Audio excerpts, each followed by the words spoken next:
So we are going to talk about how you're going to set your paper up for your gridded portrait. And you guys just did that worksheet. That was really good practice for drawing something in a grid. And I think that you found that it was super easy to do that and that you successfully were able to draw that portrait fairly easily just by breaking it down square by square by square. So again, this is just another tool that if you come across something that you think, oh, that might be difficult to draw, you have all these things in your toolbox to kind of help you. We turned one upside down to kind of trick your brain into thinking that you weren't drawing a person, you're just drawing lines and shapes. This is no different. You're just going to look at box by box and draw the shape and values that you see inside that box. I took your photos and ran them through an app. Some of you have a line drawing, some of you have one that's like this, where it breaks it down into values. You can just use your regular photo, right? And if you're not printing it out at home to draw it off onto a grid, then you can go online, and I'll show you on my screen. There are lots of free websites that will grid it off for you. You can tell the website how big you want your grid to be, and then you can just draw from your screen. So you don't actually have to have a paper copy of it. But if you have a paper copy of it, you can measure it off, and then hopefully you picked up a large piece of paper, or you're planning to pick up a large piece of paper for doing your portrait. Okay, so this paper, I believe, let me measure it. I think it's 18 by 24.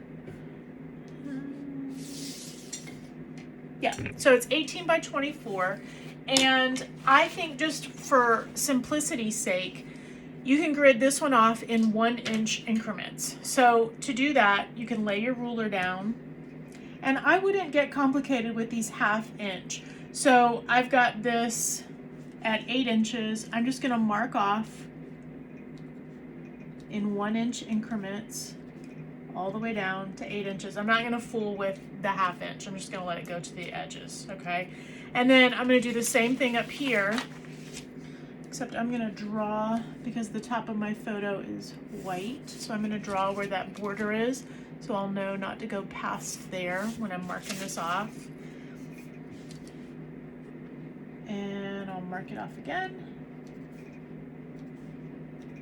Now, because we're doing it on a bigger piece of paper, the actual drawing, you're gonna have to scale it up, right? So instead of 1-inch boxes, I'm gonna make 2-inch boxes on this one, and it's automatically gonna double what I'm drawing. But just like on your grid worksheet, whatever's in that box, you're gonna fill the box the exact same way. You're gonna use the space in the exact same way, just in a bigger format. And I'm just using a white colored pencil because this photo is dark. Okay, then I'm gonna do the same thing going down. Let's see. I'm gonna make it be, there's a terrible shadow in here. I'm gonna make it be 10 inches. So I've got it at 8 by 10. So I'll mark that off. Just in 1-inch little increments.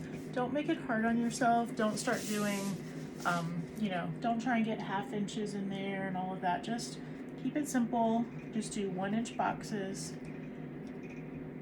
And you wouldn't want to do it much bigger than that anyway, because if you get too much in your square, you're not really breaking it down square by square. You're kind of doing like a little mini picture the whole time, right? So don't make your squares too big. And on the photo that you're referencing, it doesn't matter how dark you make them, right? Because this is not your final piece. On this piece, you're gonna want to do your lines super, super, super light, because you're not keeping them. Once you do your drawing, you're gonna get rid of this grid, and you don't want it to be a big chore to erase them. So on here, and I'll go back on this light part with my regular pencil so you can see it. All right, so here I've got my 1-inch boxes all marked off. You could number them or letter them if you want to, or if you're just good at methodically going across it, you're good. So you can see my grid right there, all gridded off. And because I've got it kind of marked off where the color values are, I don't have to guess that. Once you do it a bunch, you can recognize the color values in a color photo or a black and white photo very easily. But this just helps break it down, and you can draw it shape by shape. Okay, so then all you gotta do on this big one, I'm gonna hold it vertically because this picture is vertical, so this picture is gonna be vertical too. And instead of 1 inch increments, I'm gonna do 2 inches. So every 2 inches, I'm gonna make a little mark. This ruler is really hard to see. And I'll just bring it up here and continue on. I really should have gotten a different ruler. This one's terrible. If you have leftover space right up there, don't worry too much about it, okay? Just stay consistent. So I'm gonna stay down here, and I can always just flip my paper around if I want to. Okay, I'm really gonna have to change rulers. Hold on, I can't see the numbers on it at all. Could be because I'm old, or it could just be that the numbers are coming off, I think. Oh, I can see now. I'm so excited. Okay. So I'm just marking off 2 inch increments all the way down.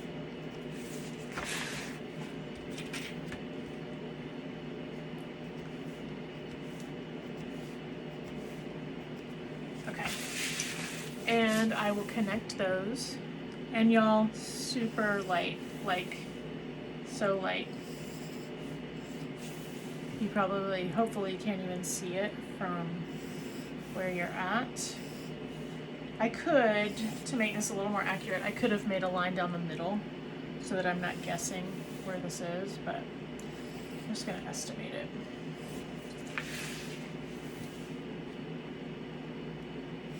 But I could have marked off down the middle, and that would give you a more accurate grid.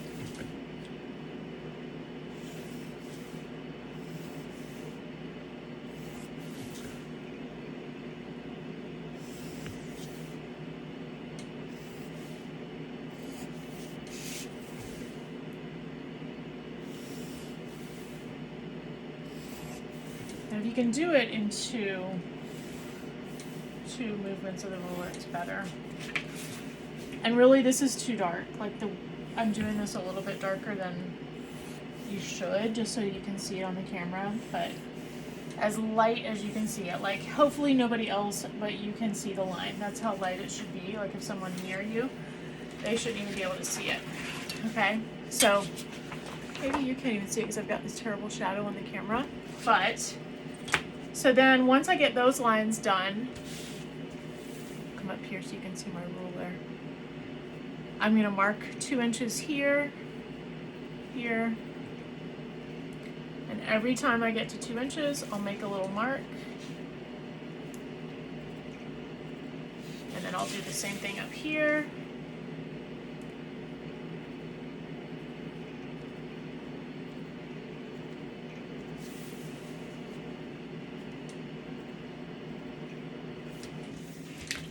And then I'll start to connect those. And I would probably do another mark, you know, down here at the bottom, just to get my 2 inches accurately all the way down. But for time's sake, I'm just gonna mark this off. And it's gonna take you a little bit of time to prep your grid. And you want it to be accurate because if your grid is not accurate, your squares aren't going to be accurate. And if your squares aren't accurate, your portrait's not going to be accurate because you're going to be looking at this. And if you've got this as a 1.5 inch square, you're not going to be able to use the space the same way. So you've basically just doubled the size of these squares. So these squares are 1 inch each. These are 2 inches each. You're gonna think, gosh, that's a lot of squares, and it is, but the smaller they are, the more accurate your drawing is going to be. All right, so once you get your grid done,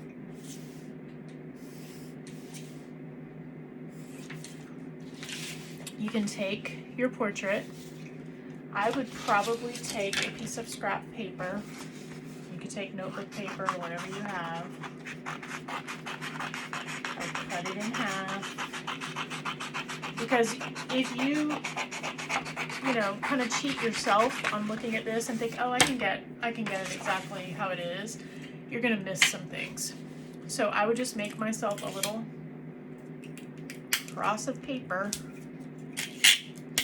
Doesn't have to be fancy. It could be on notebook paper. It could be a lot smaller than this. And I would come up here, and first of all, I would count off. So I've got 1, 2, 3, 4, 5, 6, 7, 8, 9, 10. 1, 2, 3, 4, 5, 6, 7, 8, 9, 10, 11, 12. So 2 of these are not part of this image. I can decide if I want a little more space at the top, if I'm gonna just fudge it and make a little more space at the bottom. I think I'm just gonna start one down. So I'll pretend like this one up here, this very top edge, doesn't exist. And I'm gonna pretend like the very bottom edge doesn't exist.